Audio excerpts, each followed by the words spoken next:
I, Miriam Jane Cromer, wife of Howard Cromer, wish voluntarily to state that on the afternoon of Monday, 12th of March, 1888, at Park Lodge, Kew Green, I murdered one Josiah Percival, photographic assistant in my husband's employment. I added potassium cyanide to a decanter of wine, knowing that he was likely to drink from it and be fatally poisoned. My reason for committing this act was that for a period of several months, Josiah Percival had subjected me to blackmail. In the summer of 1882, I was 20 years of age, living at my family home in Hampstead. We were members of the Highgate Literary and Artistic Society. One day, I injudiciously agreed to take part with two friends in some photographic sittings. The lady who effected the arrangement was Dorothea Davenant, a leading member of the society. We had been advised that the photographs were to be used for a painting to be exhibited at the Royal Academy. This was not the truth. We were asked to adopt various Grecian-style poses for which we wore diaphanous clothing. 3 years later, in September 1885, I married and left Hampstead to live in Kew. My husband, Mr. Howard Cromer, was the proprietor of a reputable photography studio at Park Lodge, Kew Green. In his employment was Mr. Josiah Percival. I was filling the decanters when Mr. Percival surprised me by stating he had a matter of business to discuss with me. He produced one of the photographs taken in Highgate some years before. One of the unclad figures was unmistakably myself. He bought it at a notorious shop in Holywell Street and was now offering to sell it to me for £10.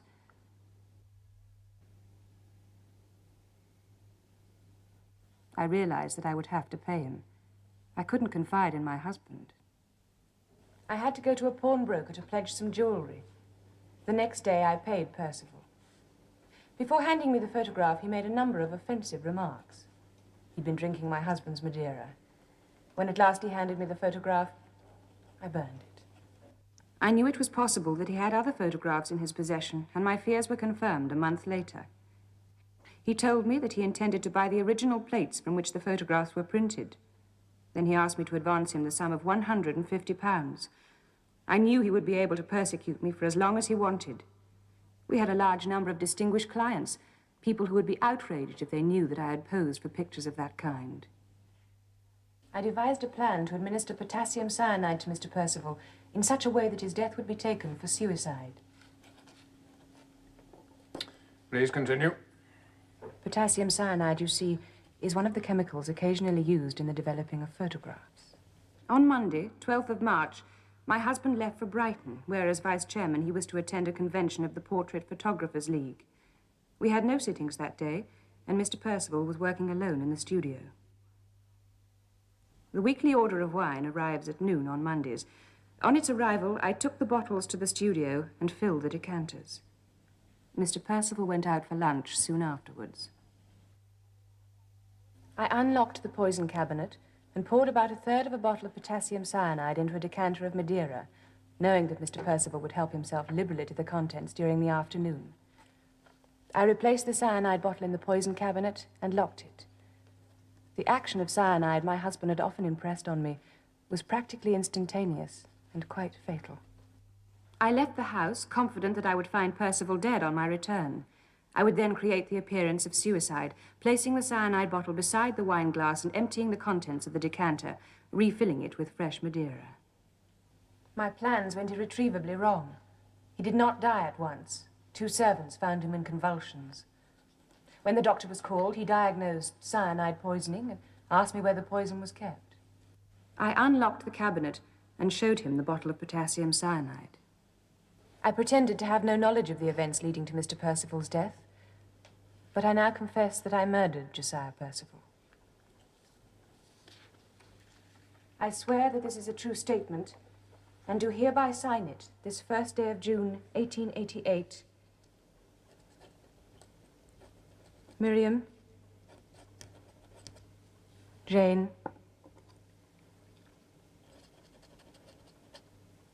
Cromer.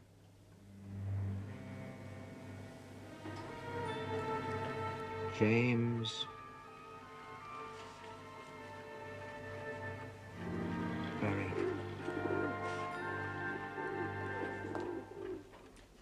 finished that yet, James? It has to be right, woman.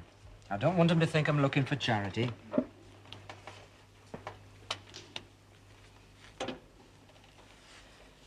Listen. To J. Twosword, Esquire, proprietor, Madame Twosword's Exhibition of Waxworks, Marylebone Road, London. Dear Sir, I have not had the privilege of meeting you, but I understand that my predecessor, the late William Marwood, Esquire, whose likeness in wax occupies a place of honor in your exhibition, transacted business with you on a number of occasions. You will have read in the newspapers of the unexpected confession of Miriam Cromer, the Q poisoner, prior to her trial. You will be aware that the trial was expected to be one of the most celebrated trials of this decade. When sentence is passed, I will be visiting London in connection with this case. It would seem likely that after the due enactment of the law, you will exhibit a model in wax of the perpetrator of the crime for exhibition in your Chamber of Horrors. As you are certainly aware, it has long been a perquisite of the office of executioner to take possession of the clothing last worn by those on whom he has performed his invidious duty. I should therefore be prepared to discuss the purchase by Twoswords of the clothes of the person in this case, should you be interested. Your humble servant, James Berry, executioner. Mind you, I'm not looking for charity. Of course you're not. It's me who's going to dictate terms to them. You know, I've waited a long time for a chance like this. Bill Marwood were lucky. He had Charlie Peace, Kate Webster, and Dr. Lamson. How much are you going to ask? Thank you, Sarah. I thought 20. That's not exorbitant, really, if you reckon the number of people who'll pay to look at her. Tickets for the trial were selling at 5 guineas until she confessed. I think £20 ought to be about right for the clothes. Miriam Jane Cromer, you have confessed yourself guilty of the willful murder of Josiah Percival. Have you anything to say why the court should not pronounce sentence upon you? You must answer. I have nothing to say, my lord. Then the law leaves me no discretion, and I must pass on you the sentence of the law. And it is that this court doth ordain you to be taken to the place from whence you came, and from thence to the place of execution, and that you be there hanged by the neck until you are dead. And may the Lord have mercy on your soul. The court will be upstanding.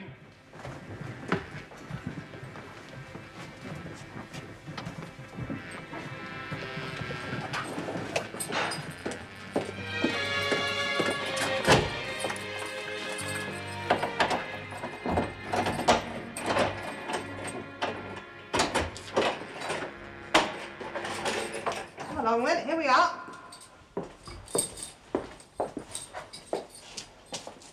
My name is Bell. You'll be seeing plenty of us, Hawkins and me. Well, pick yourself a bath then and get it filled with water.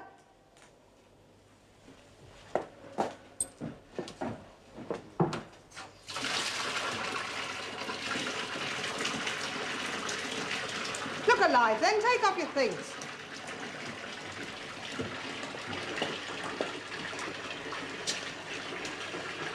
Back up, won't you?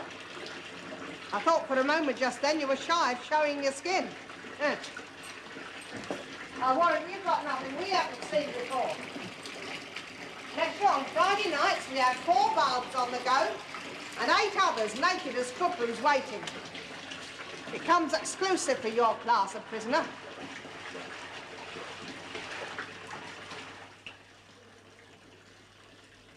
Come along then, all over, top to tail, hair and all. Here, I'll do it for you. No, I can manage. Please yourself. Don't do nothing for me, touching prisoners' hair.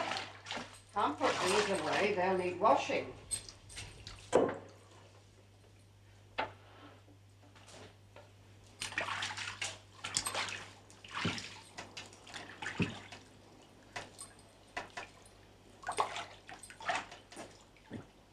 There you are then.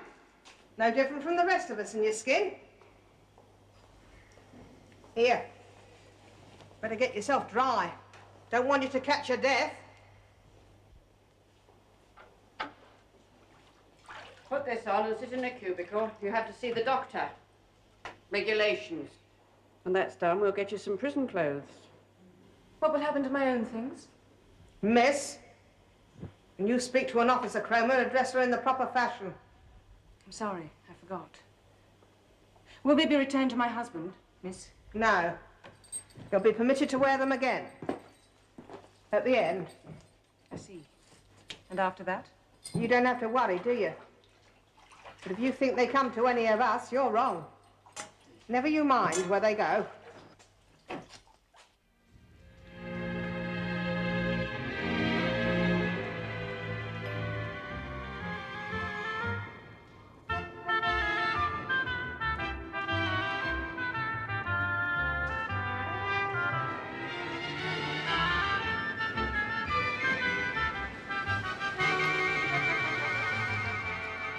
Sergeant Cribb, is that you?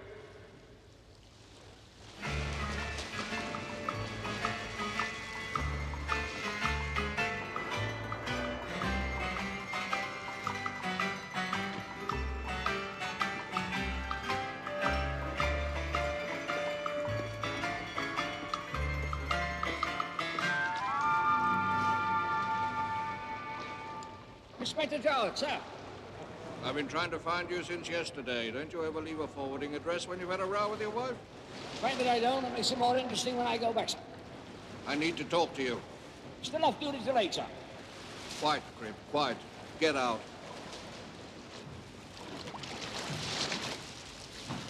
I do hate to disturb you, Cribb, you know that. Where can we talk? There's an eating house right next door, sir.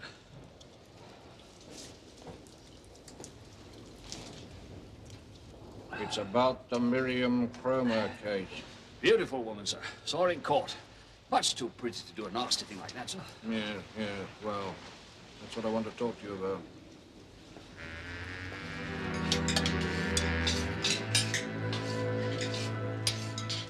She says she unlocked the poison cupboard. So, where's the problem, sir? There were only two keys. One Howard Cromer wore on his watch chain, the other was Percival's, and it was still in his pocket when they found his body. If Miriam Cromer's story is to be believed, on the day she murdered Percival, she was in possession of one of those keys. Her husband's, he was in Brighton, he wouldn't have needed it. A reasonable inference, perfectly possible, if it were not for this. Howard Cromer at Brighton. That's the key on his watch chain. Cut from the photographic journal of March the 24th. The Home Secretary received it yesterday. It came in a plain envelope with a West Central postmark. There was no explanation. This is one of the keys to the poison cabinet? No doubt about it. The Home Office have examined the original photograph under magnification. That is one of the keys. The other was on the body. She had a copy made. German barrel, tumbler lock, 2 keys, paracentrically cut. No copies. No. Percival let himself into the studio that morning. He kept the key ring in his trouser pocket. She says she took the poison from the poison cupboard when Percival went out to lunch. When she saw him next, he was a dead man. If she used Percival's key, how did she return it to the pocket of his trousers after he was dead? If my memory serves me correct, sir, when the doctor asked about the poison, Miriam Cromer. Yes. I unlocked the cabinet and showed him the cyanide. She must have had a key in her possession. I am at a slight advantage there, Son Cribb. I've read Dr. Eagle's deposition. When he asked her about the cyanide, Mrs. Cromer told him it was kept locked in the poison cupboard. The doctor himself took the keys from the dead man's pocket. Afterwards, he replaced them. Has anyone asked Mrs. Cromer about it? No, if she's covering up something or for somebody, she's not likely to tell us. But there's a loose end somewhere, and you want it tied up nice and tidy. And quietly, Cribb. The consequences could be disastrous if there was the slightest suggestion of a miscarriage of justice. Questions in the house, police made to look a laughing stock.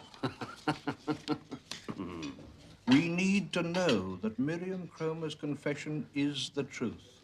After all, Why the devil should she commit perjury to condemn herself to death? How long have you got, sir? Good man, Cribb. The execution is in 11 days.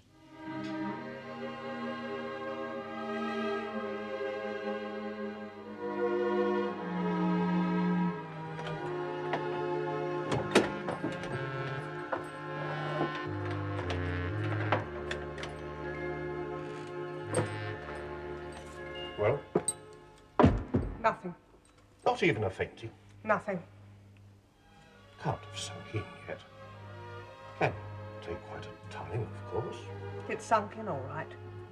She's got no feeling, that one. She's strange. Are you sure she's calm? Of course I'm sure. Well, I brought some salts. She won't be wanting salts. Not yet. Give her time yet. And she's all right to see the governor? I told you.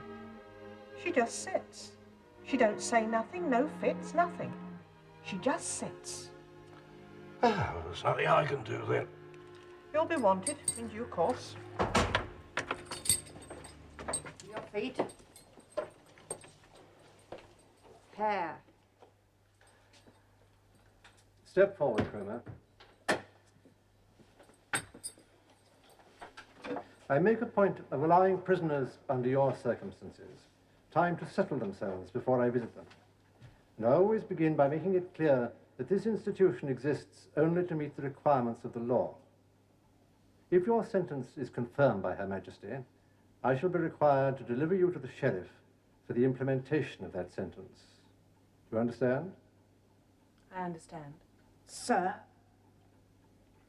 3 Sundays must elapse since the day on which sentence was passed. And assuming there is no intervention, I must deliver you to the sheriff shortly before 8 in the morning on, Monday, June 25th. No doubt you rest your hopes on the possibility of a reprieve. My advice to you, Cromer, is to put all such thoughts out of your head and reconcile yourself to your fate. Yes, sir.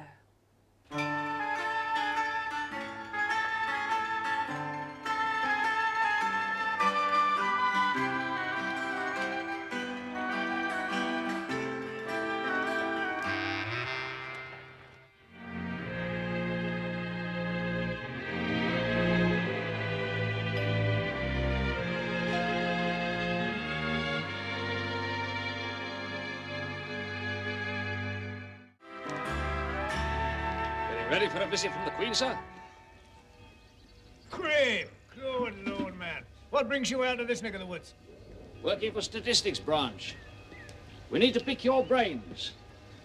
I've been asked to gather salient facts about a crime, reduce it to columns, and if we get our columns right, we can do anything with statistics. I'm starting with murder. From all accounts, your Kew Green case was a copybook investigation. Oh, well, I wouldn't go as far as to say that, but it's decent of you to say so, of course. Oh, a classic of its kind. Ideal for my purpose. Would you mind answering a few questions on how you nabbed Miriam Cromer? Oh, delighted, my dear fellow. Anything I can do to help statistics? Well, come on in. It's nearly tea time.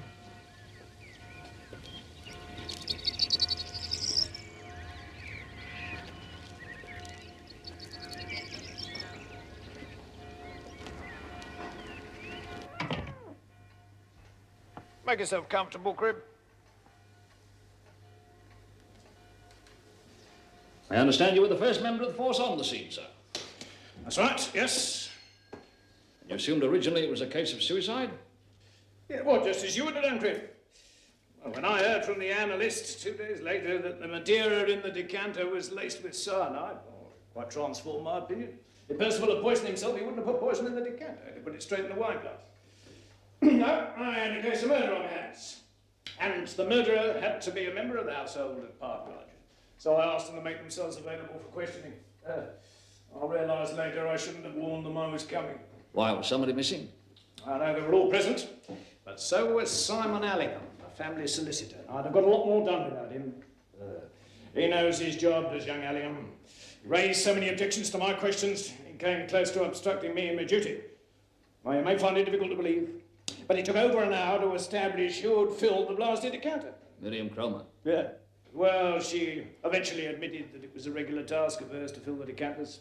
Once the wine arrived on Monday mornings, by Friday they were empty, so there was a standing order with the wine merchant. Now, on the day of the murder, the wine arrived at noon, and Mrs. Cromer took it straight to the studio.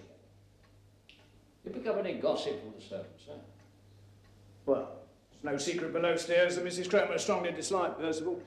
The housekeeper stated that on 4 occasions, when Mr. Cromer was out, Mrs. Cromer and Percival had ructions, as she called it. But you know what I couldn't fathom? Was what Percival had on her. Vulgar pictures never crossed my mind. You ever turn up any of these pictures? Fancy a look, do you, Cribb? No, I didn't, more's the pity. What sort of a woman, in your opinion, is Mrs. Cromer? I thought it was statistics you came to ask me about. Oh, well, you got me interested, sir. A woman who'll kill is a rare one. Upon my word, yes. So yeah, company, sir, so I set another car. Good thinking, Constable. You'll go far. That's a good man, that. Reminds me of myself at his age. Bright as a button I was. Took a sharp mind to invent the truncheon pocket sewn into the uniform. That's what clinched my promotion, you know. Help yourself to sugar, Cribb.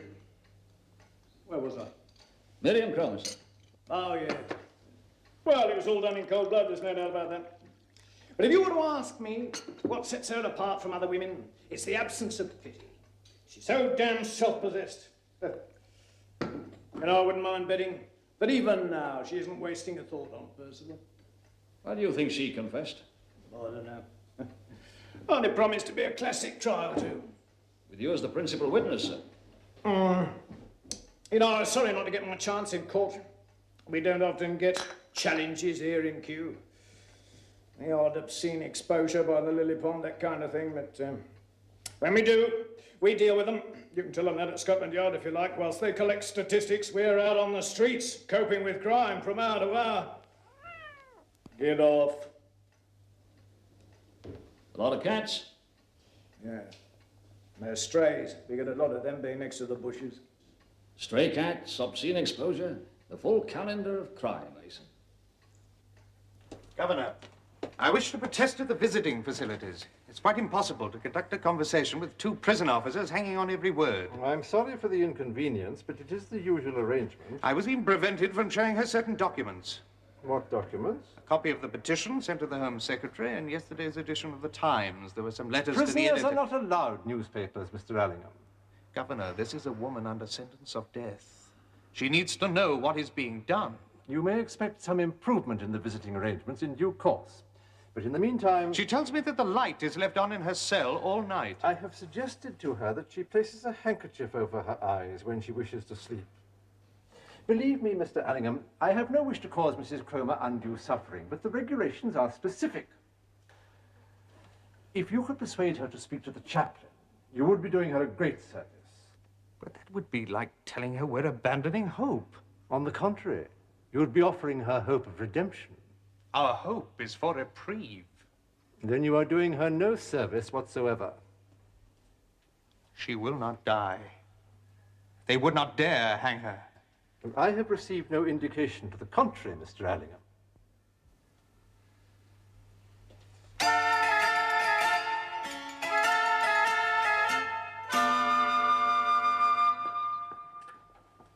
My dear sir, my apologies for keeping you. Your name, I was advised, is Cribb, but I know nothing else about you. Sergeant Cribb, Mr. Cromer, of the Criminal Investigation Department. I thought we'd seen the last of you gentlemen at Park Lodge. I've been asked to make another check of the statement your wife made. This is the lady, I presume? Yes, taken last year, to mark our 2nd wedding anniversary. Stunningly beautiful, isn't she? It may sound odd to you, Sergeant, coming from a man of my age, but I am enslaved, utterly enslaved. Merely to look at her is the greatest happiness. You must forgive me if I talk incessantly about her. It's your wife I came to ask about, sir. Ah, then do please sit down. And look at this. This will speak more objectively than I. If you'll allow me. There. Miriam, with her family. They came here one April afternoon in 1885 to sit for a family portrait. That was the first time I ever met her. Your reputation must be widely known, sir. Oh, well, my work had been reproduced in the Tatler. Miriam herself had drawn her father's attention to it. Now, I took these the following week. Isn't she lovely? Some of the set I knew before my marriage. There's Miriam in the white dress. Oh, that's Simon Allingham, our solicitor. How long have you known Mr. Allingham, sir? Simon?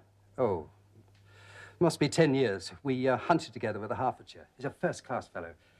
He's been a tower of strength these last terrible months. Oh, may I? Seem to be stuck together.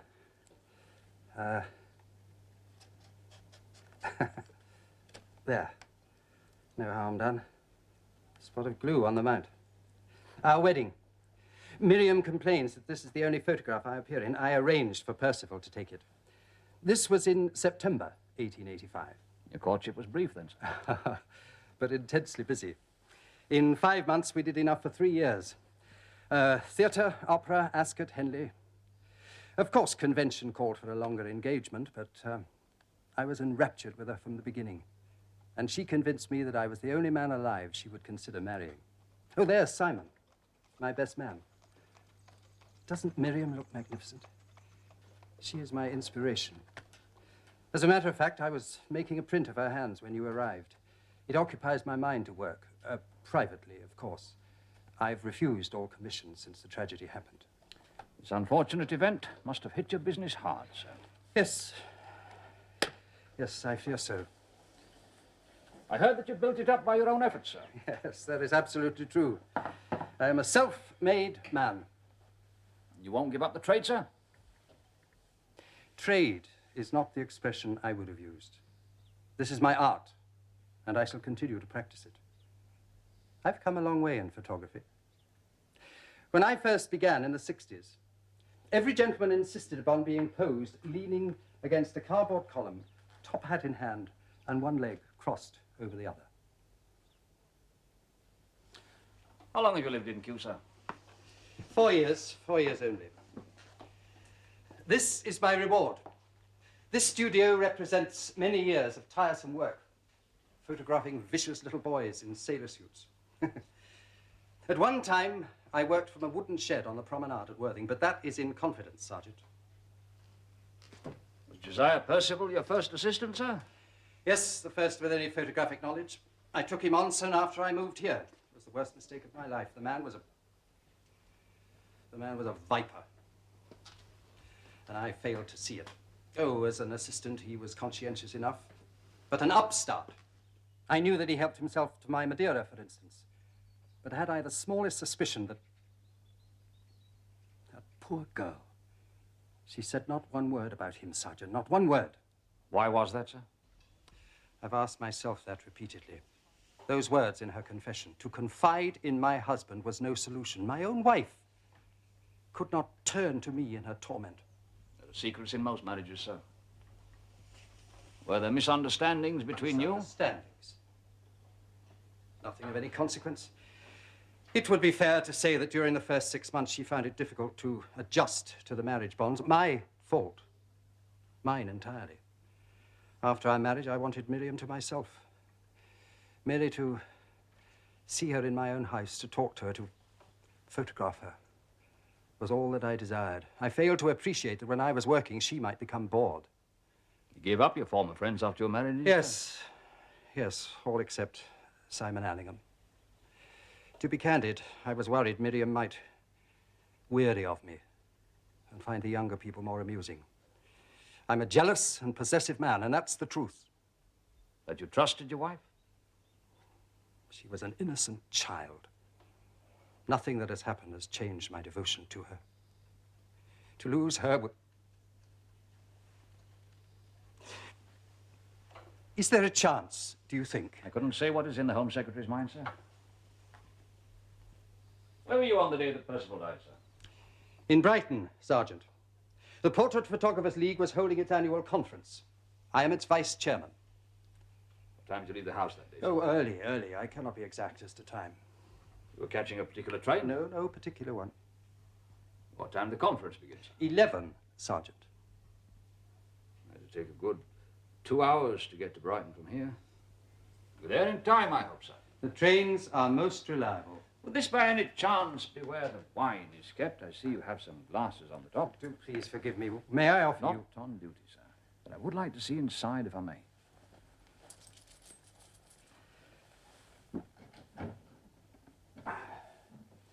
The one containing the poison is still in the hands of the police. The decanter's always kept locked in here, sir? Oh, no, no, no. When clients come, I have them on top to offer them a glass. Photography is an awesome experience, Sergeant, to the uninitiated. I'm fairly sure that Percival would help himself to some during the day. It was more likely than not. He was lying here, and the servants came in. The wine glass fallen beside him. Which is the poison cabinet, sir? Oh, that's in the dark room, if you'll come this way.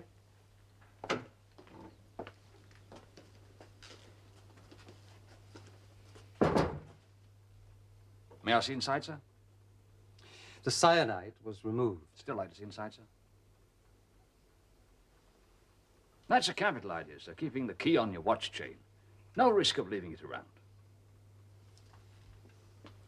Oh, it's a good, strong lock. May I?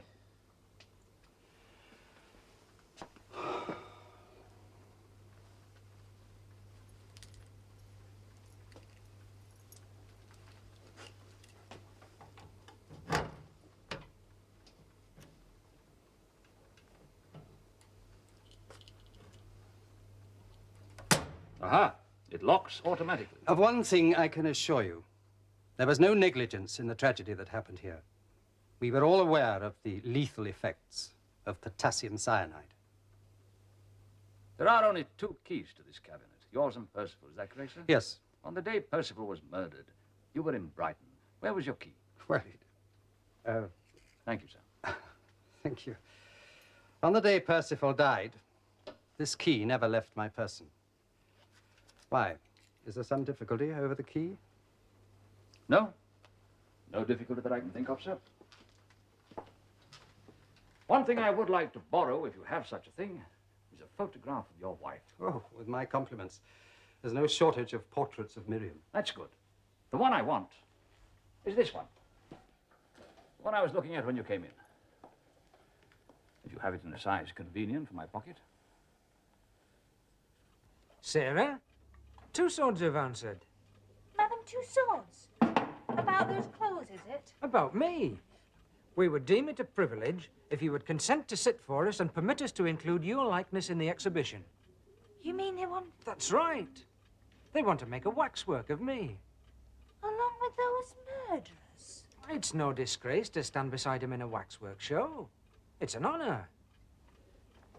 An object of unfailing interest to our patrons. That's what they say.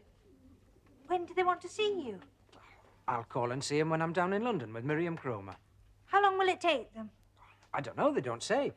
I expect they'll want some photographs taken, and then I'll have to have a sitting. You must bring some back. You know, I've been saying you should have your photograph taken. I have never had a proper picture of you. I'll get one taken when I'm down there. You could wear your chapel suit. Aye, I'll wear my chapel suit. I'd much rather have one of you up there than that lot. Ah, those people made history, woman. I only hanged them.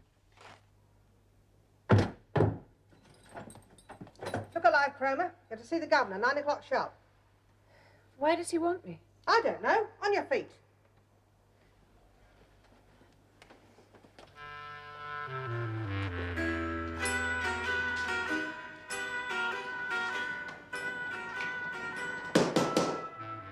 Yeah. Yeah. Is this the portrait photographer's league?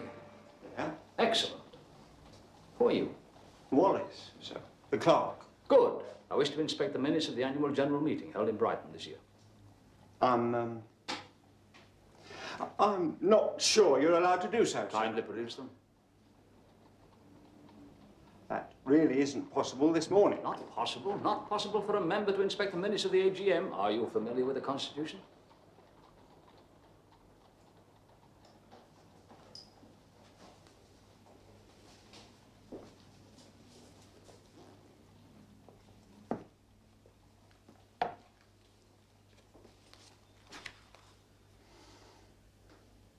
It says here that the Vice Chairman presided. There were 63 members present. Is that correct? Correct. Mr. Cromer presided for the whole of the meeting, did he? Mr. Cromer, sir? Mr. Cromer is the vice chairman, is he not? Oh, yes, he is, to be sure, but at the start of the annual general meeting, Dr. Dartington Fisher presided. Mr. Cromer is the new vice chairman, sir.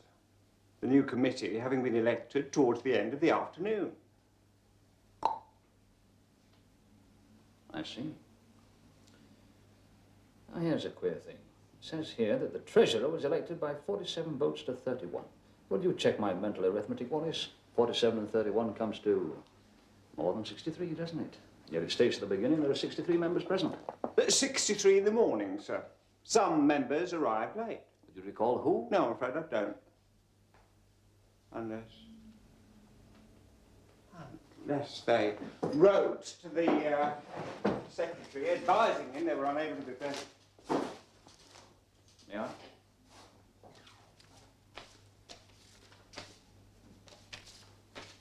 Ah. My dear Thorne, this is to advise you that I am unable to attend the annual... You won't be needing this. Just a moment, sir. I'm afraid I haven't another moment to spare. Good day. You're sleeping better now, I hope.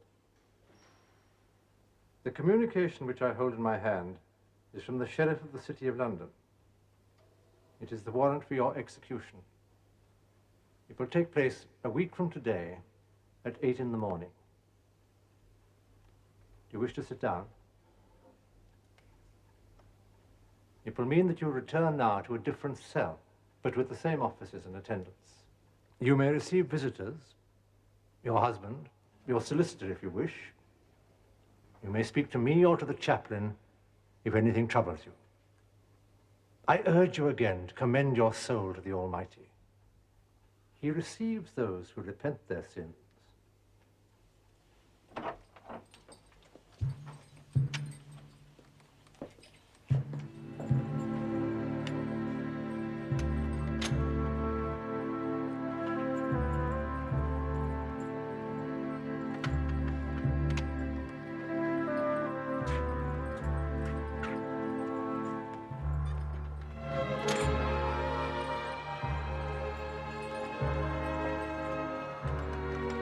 Your ladyship. Suppose you can't wait to see your new home. Well, nearly there.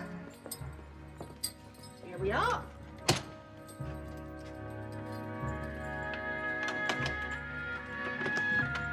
This is yours. Exclusive. This is larger than the other cell. It has to be for 3 of us and the occasional visitor. We still have to watch you in turn. 2 by 2, day and night. It's no different in the CC, you know. CC? What's that? Do you play cards, Cromer? We're allowed to play cards with you. Ben and me know just about all the three-handed games you ever heard of.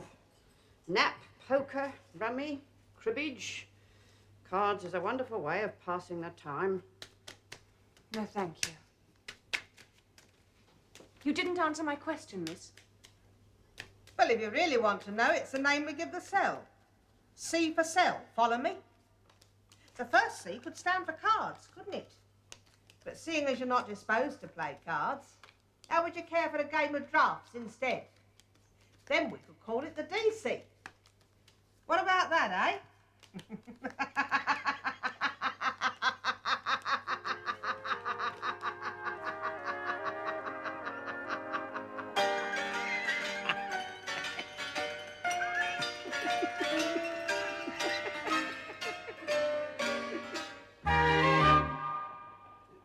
Perhaps the poses plastique would interest you, sir.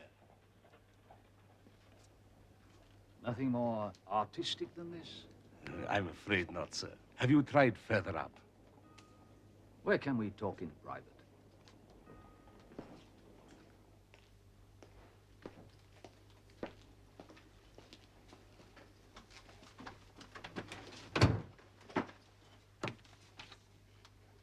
Police?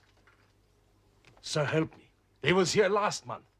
My case came up at Bow Street Friday. I was fined £25.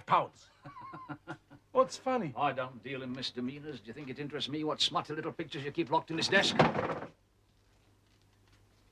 crime I'm investigating to get you put away for life. There's a dead man, Brodsky. Murdered. Came in here last winter to buy pictures of this woman. Straight. I never seen this lady in my life. I swear it. You're lying. This man bought several pictures, one called The Three Graces. I never sell such pictures. This is not the only shop in Holyville Street. There are 4, maybe 5 others. Checked them. You make a mistake, believe me. It won't be £25 this time, Brodsky.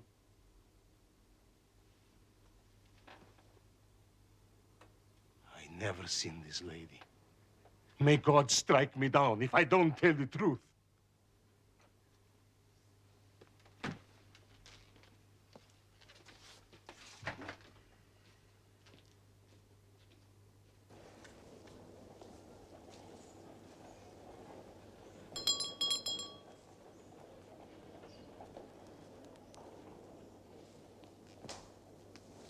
Yes, sir?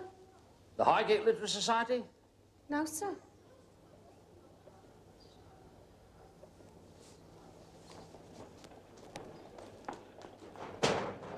Oh, yes, sir, but it ain't here no more. Been 2 years now. They're not meeting anymore. I'm looking for Mrs. Davenant.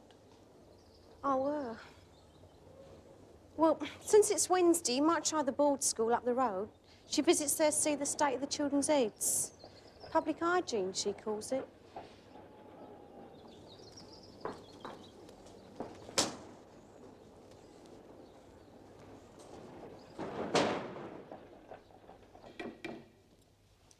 This is about that woman in Kew, I suppose.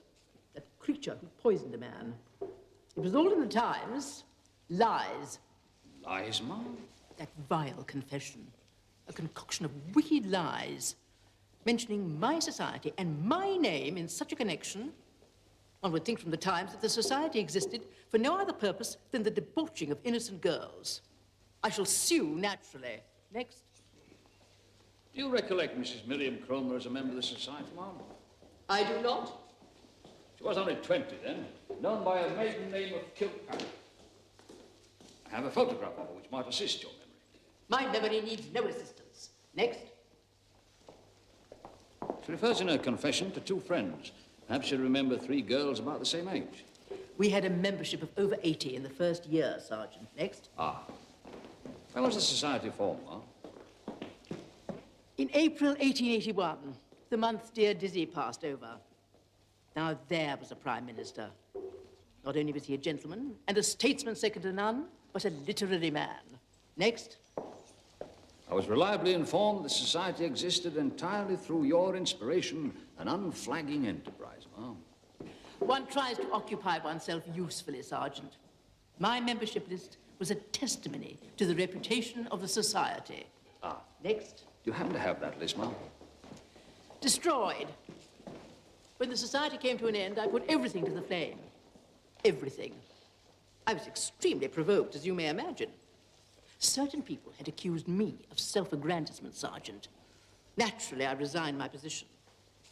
Highgate was deprived of culture by the vitriolic remarks of a clique of jealous incompetents. Headmaster? Yes, Ma'am. There seems to be something here. Have the doctor look at it, will you? Ma'am. Very sad that a fine society like that should disappear overnight. Memories apart, there's nothing to prove that it ever existed. Not a thing. Pardon me, Mrs. Davenant, but if this gentleman is looking for proof of the society's existence, I have it in my study. I was myself a loyal attender for 3 years, if you remember.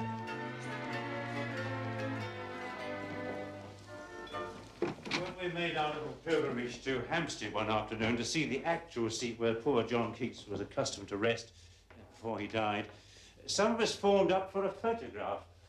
If this picture is of any interest to you, sir.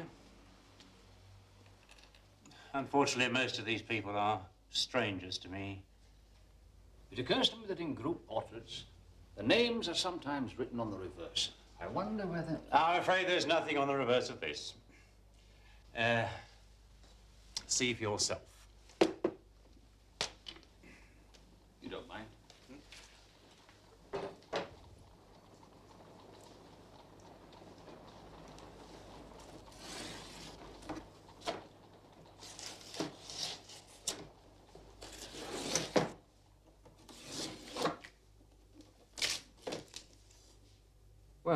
look at that.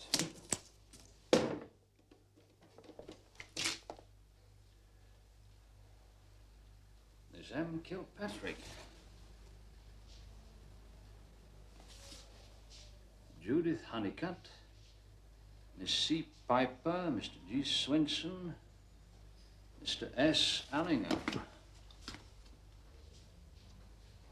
you remember any of these people now that we have their names, sir? Absolutely not. But it was 6 years ago. That happened to be a copy of the post office directory.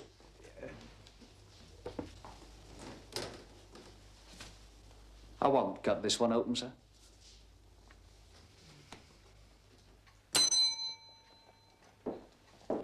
Can I help you, sir? Mr. Honeycutt? No, sir. Mr. Honeycutt sold the business to me, sir. Ah. When was that? Oh, that would be in September 1884. Do you happen to know the present whereabouts of the Honeycutt family? I couldn't say, sir. There was only the old man left, wasn't there? He wasn't up to carrying on the business after his daughter went. Went? Judith Honeycutt? Where did she go? To meet her maker. Oh, she died, sir. Oh, a tragedy. She was only 21 and a fine-looking lass, too. You happen to know how she died? Oh, yes, sir. It was all reported in the Express. She committed suicide at her place of work, the photographers in West End Road. She took poison. That's, potassium cyanide. Potassium cyanide?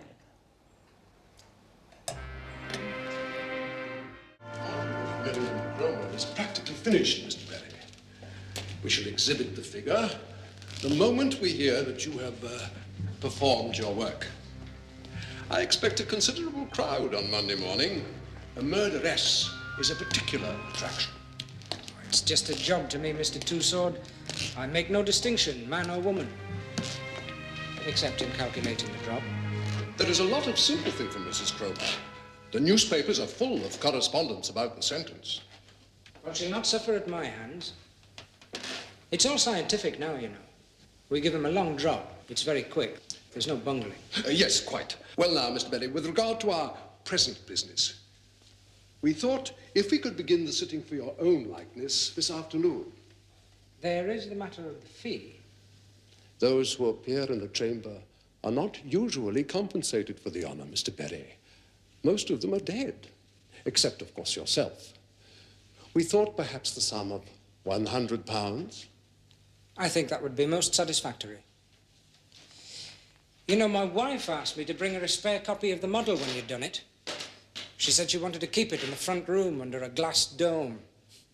But I told her I'd get some photographs taken while I was down here. She'll have to be content with that, eh? Had you chosen a photographer? I thought I might go to Cromer's studio. Cromer? The husband of the lady in question. He's still in business. Ah, how quaint. You like to get close to your subject. I like to say sometimes that I stood in the place where it actually happened. It makes a story to tell your grandchildren. Indeed. And you can bring them down here to see you when the model is done. You'll find you'll become quite a figure of veneration. Do you know, Mr. Berry, sometimes when we're cleaning the models in this chamber, we find handkerchiefs pushed in the pockets. Ladies' handkerchiefs, lace-edged and still smelling of perfume. People are strange, eh, Mr. Twosword?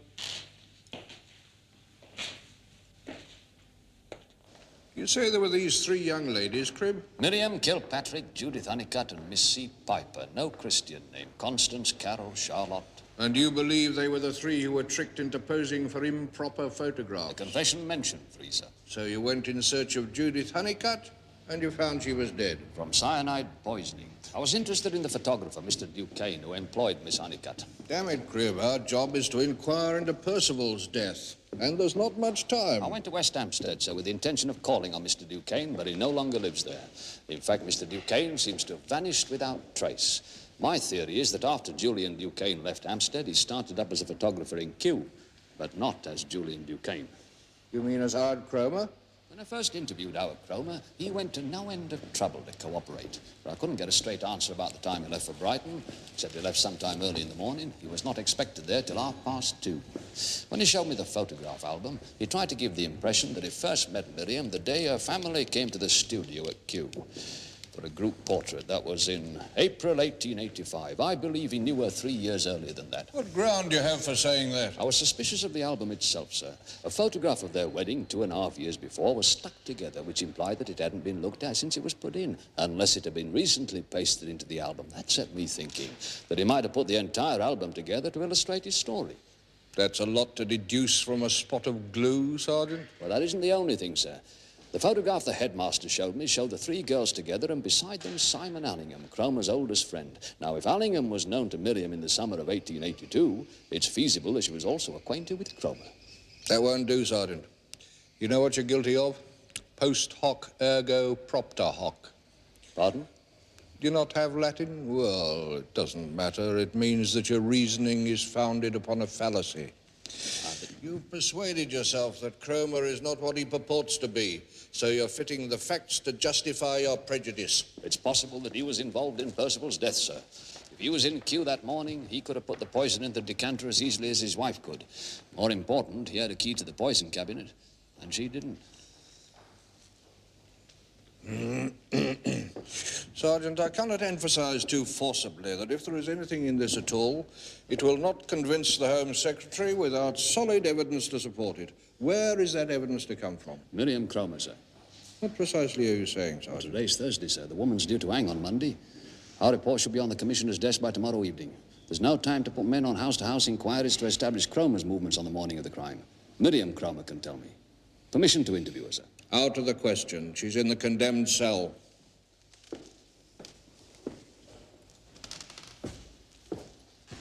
With respect, sir, I'd like to know why it's not possible. It would not be countenanced.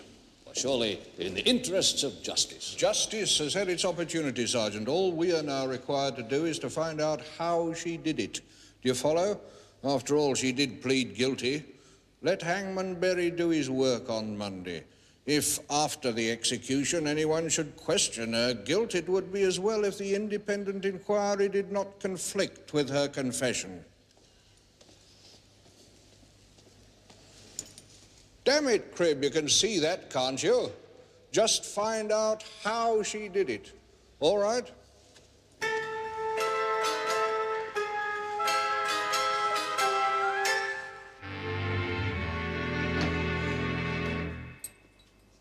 There's a visitor outside.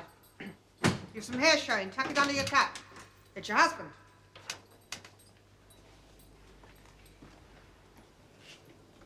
My love? Say your love, Howard, and tell me what is happening outside. Yes. Yes, of course. The petition is being delivered to the Home Office this afternoon. 13,000 signatures demanding a reprieve. An avalanche of sympathetic letters. Sympathy? What do you mean, sympathy? I'm not dead. Oh, no, forgive me. I'm confident that justice will be done. I mean... I know what you mean. Howard, has something else happened? Tell me. There have been 2 visitors this week. On Sunday, a detective sergeant came and put a lot of searching questions to me. About what? Well, he wanted to know what train I caught to Brighton. What did you say? Well, you know me, incorrigibly vague about such things. I showed him where the decanters were kept. He wanted to see inside the poison cabinet and insisted on opening it himself with my key. Was he satisfied? Well, he should have been. But there's been something else. I'm convinced that the inquiry is still continuing. The second visitor? Yes, he came yesterday afternoon. A strongly built fellow with a scarred face and a black beard. He said he wanted a photograph of himself. Did he ask you questions? Oh, yes, he asked me questions. It was all he could do not to take out his notebook. He showed a lot of interest in the room in which the occurrence, as he described it, took place. I photographed him. He gave me an address in Bradford to post the portrait to. Probably the police station. So, you've sent a second detective. Have you spoken to Simon? Yes. Ask Simon to visit me tomorrow morning. And Howard, I shan't expect to see you. Do you understand? Howard? Yes? I am grateful.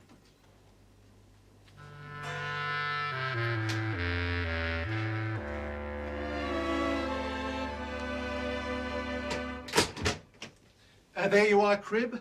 That's every picture confiscated by my squad and my predecessors in the last 15 years. Help yourself. Artistic poses, continental groups, all the fun of the fair sex. Look here, Moser, couldn't you see your way to helping me through this lot? I don't have much time. I agreed to let you in here, Cribb, and God knows I had to bend my principles to do it. And now you're asking me to plough my way through 10,000 pictures with you, and I don't even know what you're looking for. This woman, and 2 others. Don't you think it would help if you told me her name? Miriam Cromer. The Q poisoner? The same. She's not our sort, Cribb. Save yourself the trouble. She's not the kind of trade we get in here. You know something? I'm beginning to believe you're right, Inspector. You said there were others. May I? Any of these faces mean anything to you? No. Oh, only the actress. Actress? That one, Lottie Piper. She's in that show at the Royalty now. Lottie? Charlotte Piper? Lottie Piper? That's who it is. Obvious. Moser, you are magnificent. Oh, you develop a memory for faces in here, among other things.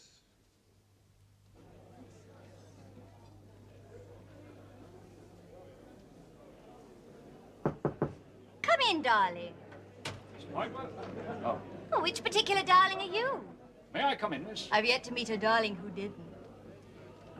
Not what you think, miss. Police. Oh!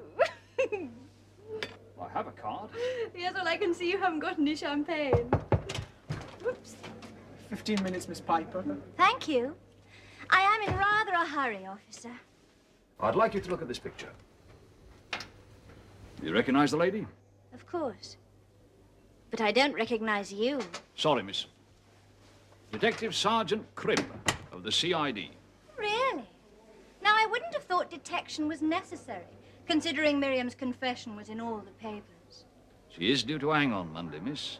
Representations have been made to the Home Office on her behalf, and it's my job to see if they hold water. Has Madam decided she would like to change her plea? Now. I'll ask the questions, miss. You saw the confession in the papers. A section of it refers to you. I didn't give your name, but, well, it was you, wasn't it? Come now, Sergeant. Let's not be coy. You asked me if I took my clothes off for a photograph. You won't make me blush after the years I've spent in the theatre. What you got up to, Mrs. of... No interest. Well, that's not very gallant. Tell me, have you seen any of these deplorable photographs? No, miss. Well, I can assure you the pictures I remember were absolutely tame. Lord knows why Miriam took such a serious stand on the matter, actually poisoning a man on account of it. When did you join this artistic society? Oh, darling, I've no idea. I haven't a head for dates. All I can remember was that little hall buzzing with conversation. Seemed to me like the Cafe Royal. I'd never experienced anything so exotic. How did the business of the photographs arise? Well, one of the Society's founders was a personal friend of Sir Frederick Leighton. She happened to know that the great artist was interested in finding a number of elegantly proportioned young ladies to pose for a canvas on a classical theme. We were told an assistant of Leighton's would make the preliminary study. The following afternoon, we presented ourselves at the studio to discover that the assistant was not a painter at all, but a photographer. Called Julian Duquesne? Needless to say, Sir Frederick Leighton knew nothing about it. Do you happen to know how Judith Honeycutt came to be in Duquesne's employment? This is a free country, darling. She went to work for him. Come now, Lottie, that's no help. Judith is dead. Miriam is locked in a death cell. You are the only one who can tell me how those photographic sittings led to one girl working for the man and the other marrying him. Did he blackmail them? Blackmail? Oh, Sergeant, that's delicious. You evidently need a few lessons in feminine psychology. We were paid a guinea each, and we giggled all the way home. We were modern young women, Sergeant, and they were classical poses. I was rather relieved that the picture didn't appear at the Royal Academy. It never occurred to me they'd be put to any other purpose. We were deeply interested in the impression our bodies made on Julian Duquesne. Each one of us imagined him becoming intoxicated with her charms. You went back? There were more sitting. Oh, we pursued him. He was at a loss, poor man. He tried to solve the problem by introducing us to his friends. It nearly worked. Simon was smitten with Miriam. Simon Allingham? Yes, but Julian was the prize she wanted. We were the three graces in a modern judgment of Paris, Sergeant. And each one of us wanted to win. Overture and beginners, Miss Piper. Thank you. And while Judith succeeded in installing herself as Julian's assistant, Miriam was left at home fretting. Crying? No, Sergeant. Give Miriam credit for more style than that. More planning. Ah, you mean while Judith was in the dark room, Miriam and Julian were out with a camera and a picnic basket. Exactly. So Judith was eclipsed. You might think so, but not yet. Sometime later, I met her in Hampstead High Street. Her face was pink with excitement.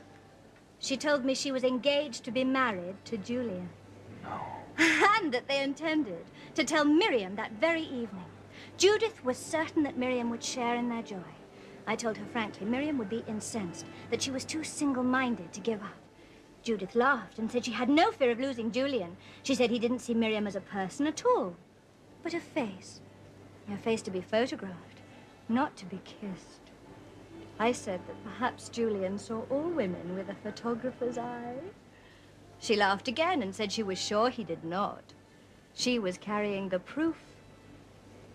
His child. Tell me something, Lottie.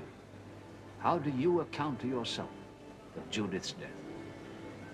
Sergeant, I couldn't account for it. Lottie, do you believe that she took her own life?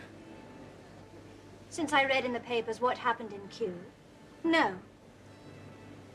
I think Judith was murdered. Not too close. How are you? Impatient for news? My dear, Howard is missing. The police want to question him. They found out he's left the house. They think he's left the country. They're trying to find him. Yes. And that means they want to charge him with something. Then it's nearly over, Simon. Yes. Nearly over.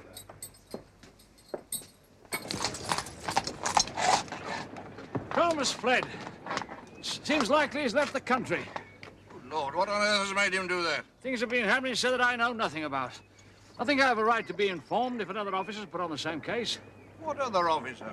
I was keeping Cromer on the light rein. Someone else has been to see him, panicked him. He could be in France by now. Who've you put onto this, following me around? There's nobody else. I haven't sent another detective. Well, then who frightened him off?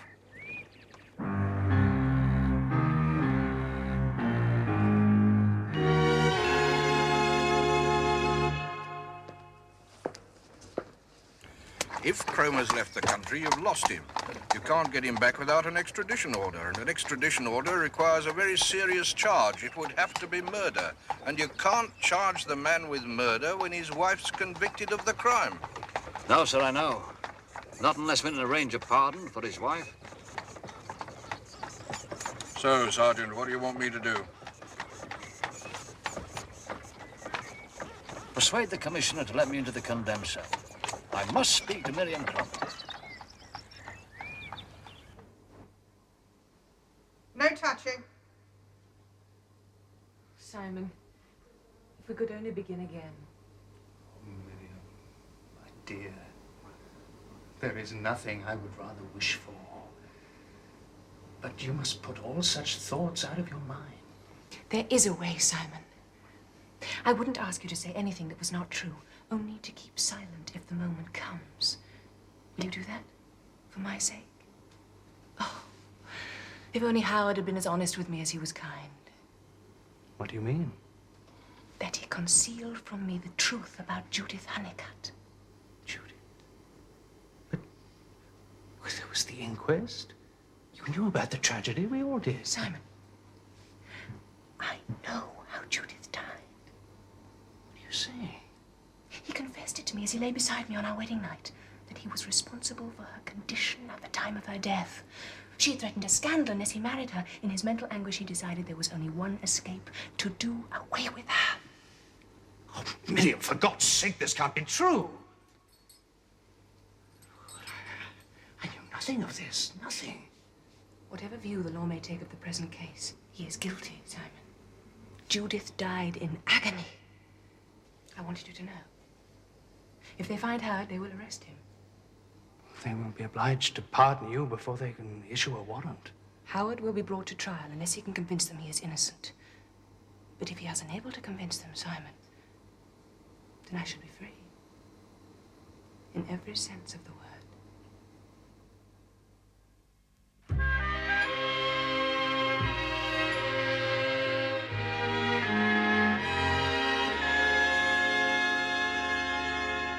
I may say this is without precedent, Sergeant Cribb.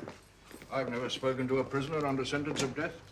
I hope you know what you're doing. Tell me, how is she enduring? No better for this infliction, sir. The governor's with her.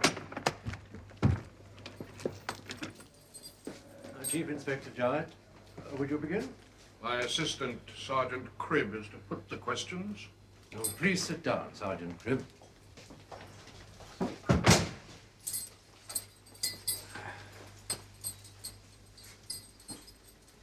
You haven't met me before, Mom. I was brought in to take a look at the confession you made. I'd like to talk about that confession, if you don't mind. I want to ask you if you stand by everything you said in this document.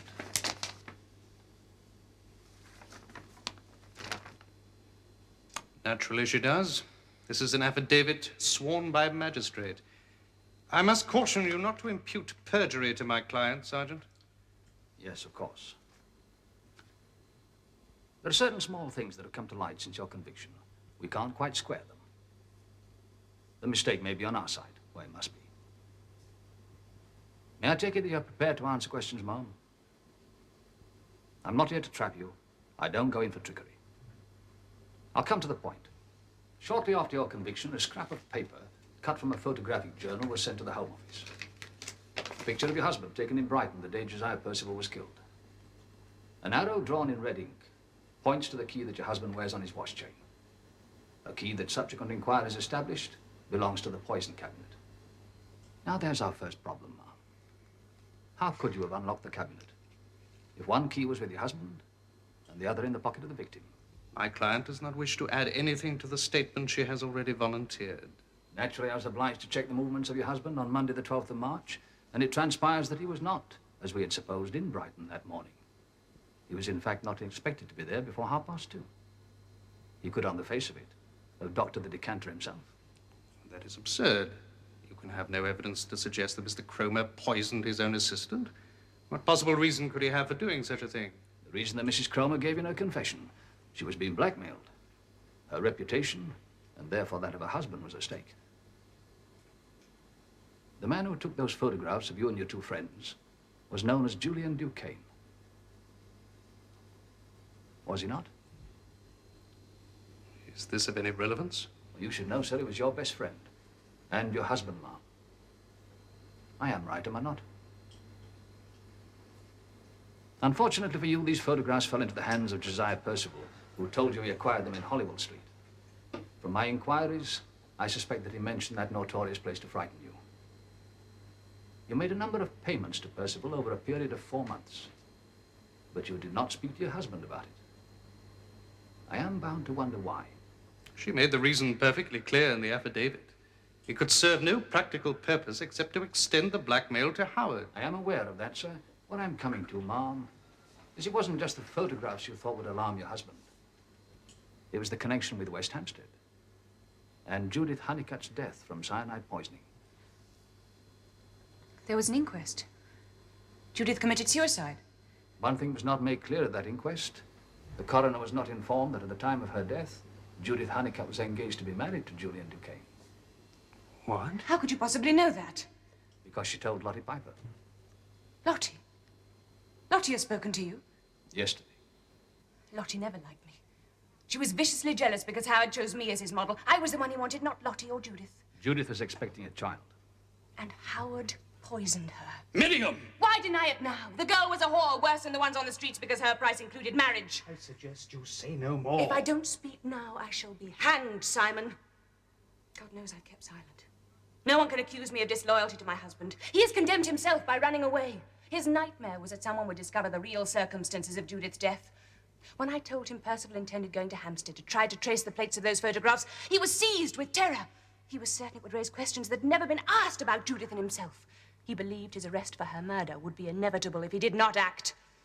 So, instead of traveling to Brighton that Monday morning, he remained at Park Lodge and put poison in the decanter. My husband killed Josiah Percival. He killed him. He killed him. I am innocent.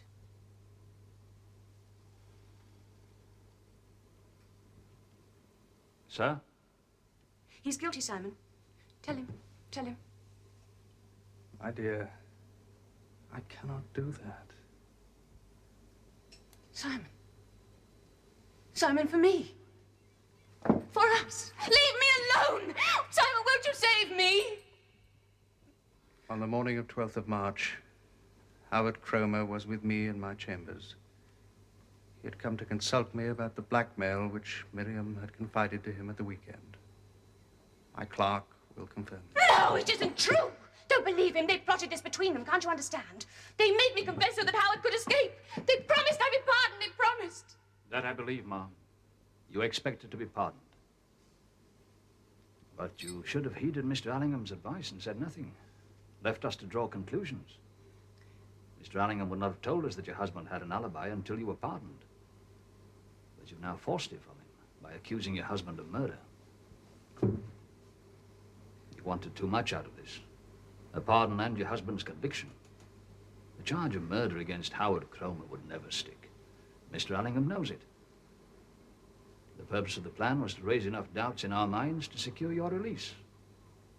How could I have unlocked the poison cabinet with no key? You used Josiah Percival's key.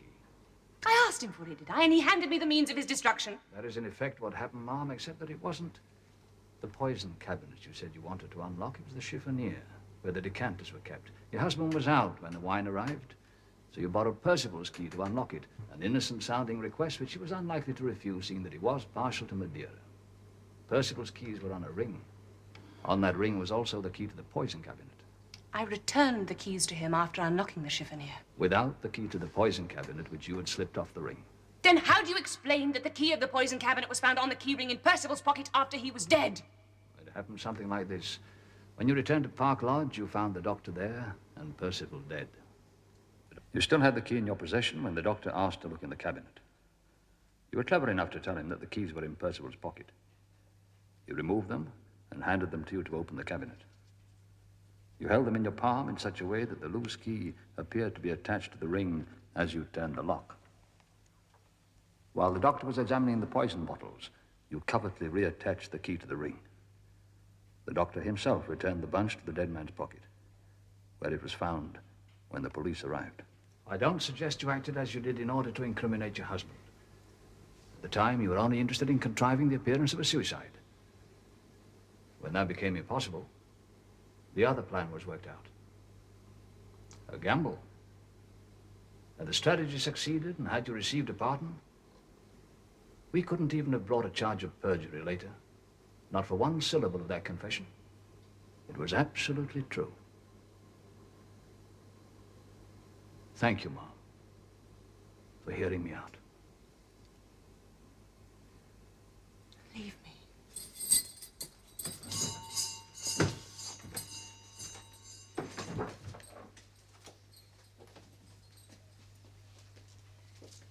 Leave me! Stay away from here! And tell him to stay away! Get out! Get out! Get out! No! No! No! Miriam Cromer needed something quite remarkable to save her from the gallows. I believe Allingham and Cromer set up the whole scheme. With Howard on the run like a guilty man, we would have to obtain an extradition order, which meant we would have to arrange a pardon for Miriam Cromer. As soon as she was pardoned, Howard would surrender to the police. He would announce that he had an alibi for the morning of the crime, and Simon Allingham would confirm it. But that would confirm his wife's guilt. Autre fois convict. I beg your pardon? Oh, don't you have French, sir? A legal expression dating back to common law. A person cannot be tried twice for the same crime. Even if we knew Miriam Cromer was a murderess and brought her up before a magistrate, she could plead autre fois convict and walk out a free woman. I am aware of the law, Sergeant. It was the terminology which escaped me. Yes, sir. Very cunning idea, sir. Not easy to unravel. Oh, didn't you think so, Sergeant? And what about Judith Honeycutt? Oh, I believe Miriam Cromer murdered her just like she murdered Percival, sir. 2 murders, eh? Well, at that time, she was determined to get Howard Cromer for herself, sir. Sergeant, I salute you. I believe we have played our cards extremely well. Dobie, did you ever really think that she was innocent? Well, I'm always inclined to give a pretty woman the benefit of the doubt, sir.